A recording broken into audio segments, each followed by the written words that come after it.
bavandimwe rero ngana ku musozo, wenda waza kugira ikibazo yakibaza, ariko reka nshimangire iki kintu.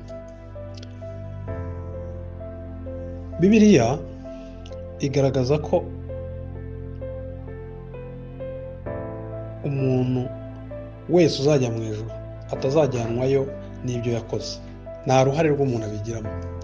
Iyo rero umuntu ashimangira ngo ubutumwa bwiza bukugeraho ufite imbaraga zo kukwemeza, ni ukukwemeza icya mbere kuri umunyabyaha inyuma n'imbere, ko nta cyiza wakorana n'icyo uzabasha gukora, ko ndetse n'ibyiza uzakorera Imana wera imbuto nyuma yo kwizera ari ibintu bikomoka mu kuba Kristo azaza abiha impumuro nziza imbere y'Imana. Petero niko yanditse. Ni ukuvuga ngo niba mbwirije n'ubundi wagenzura kubwiriza, mbese Kristo atabijemo bakagenzura umunzani w'ibyo nabwirije. Nshobora kubwiriza ukuri ariko simbibwirizanye urukundo, cyangwa se nshaka kwemeza abantu, cyangwa se nshaka kumenyekanisha ko nsoma byinshi.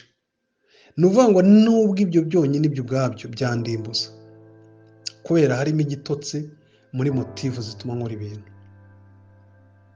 Izo ntawazira mu mutima, ndetse hari n'ububi buri mu mutima w'umuntu ubwo atabasha kumenya.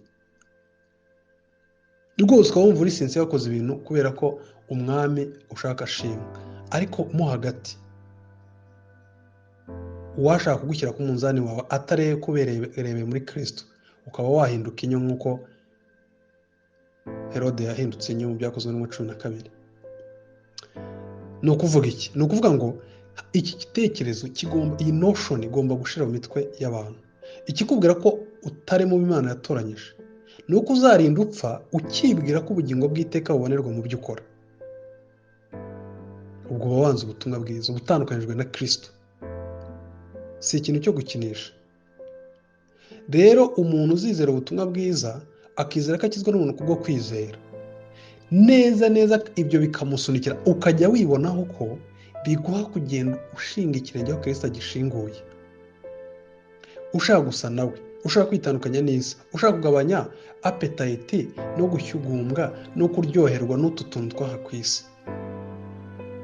Aho uri hose ukahaba neza, uri umushyitsi n'umwimukira, ku buryo rwose nta muntu n'umwe washidikanya aho uherereye mu by'ubuzima.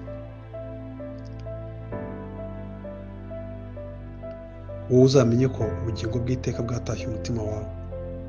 Nubona kubona ijuru ridakorerwa, ubizi neza ko wabonye ubugingo wahoraho muri Kristo ntacyo ukoze,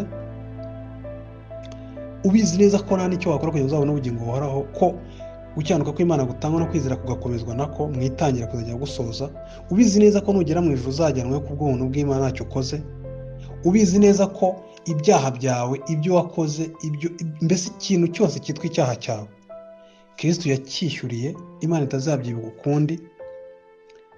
Hanyuma ukaba uri umuntu ufite umutima urushaho guca bugufi, uri umuntu ufite hejuru yo kumenya uko kuri, ntibivanemo ubwibone, ntibivanemo kwirekura ngo ugotomera ibyaha nko gutomera amazi. Icyo ni ikimenyetso cy'uko hari umurimo w'umunyamahanga wakozwe mu mutima wawe ugushoboza kwizera uko kuri kuko udakorera ijuru, kandi ntutume ibyo biguhereza ubushake no kwiruka ushaka gukora ibibi, ahubwo ugahoranira gukora ibyiza cyane. Uzamenye ko umwami yagusuye. Ngibyo rero watoranyijwe bimuranga. Rero hari uwavuga ati se noneho nsubiza kuri ibi bibazo bibiri, wenda hanyuma waza kugira ikibazo yakibaza. None hagize umuntu uvuga ati kubera Imana yagize abitoranya, rero kuki tubwiriza? Igisubizo, Bibiliya ivuga ko Imana yashyizeho uburyo bwo kugira ngo abo yatoranyije bamenye ukuri binyuze mu kubwiriza kw'abo yakijije. Nitubikora rero kugira ngo twe dukize abantu, kuko twe nta mbaraga dufite muri twe, natwe ubwacu ntitubishoboye. Niryo kosa abantu bajya bakora, ngo nzamubwiriza muganirize ngo ahinduke. Njye numva n'abajya kujya kubana ngo babanje gukora ibyo. Iyo notion niba uyifite uyu munsi, Imana yirengagiza ubujiji bwa mbere ni ukuyihana. Ubwo tubwiriza kubera iki? Kubera ko Imana ariko yabigeneye, ariko bigenda. Ni nk'uwavuga ngo ariko se ko n'ubundi minsi yo kubaho kwanjye Imana yayigennye ndira iki? Ko nawe urabivuga se n'uburyarya.